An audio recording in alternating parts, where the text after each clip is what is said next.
কি হইলো? বাসর ঘরে বিড়াল নিয়ে বসে আছি, কখন মারবা? ভাবি ডাকতেছে বাসর ঘরটা কইরা নি। যেমনি মশলা মশলা লাগাই দিছিস তোর সইতাছে না, যা। আরে বেটা, মানুষ তো বাসর রাত একদিন করে।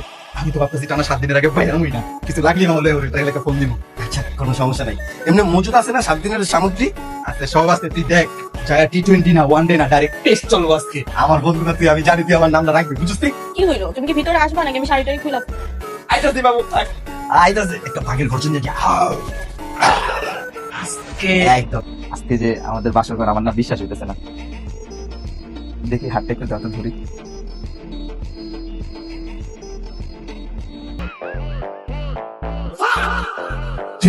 তুই লগে লগে আপনি প্যাকেট নেই বাবা, আমি নিজেই প্যাকেটে গেছি। মানে বেটা, তোকে মতো পুরুষের লেগে নেই পুরুষ জাতের কলঙ্ক হয়। তুই আজকের পরে তো আমার বন্ধু কবি না। আমি ইজ্জত কিছু রায় না, 1 মিনিটের ভিতরে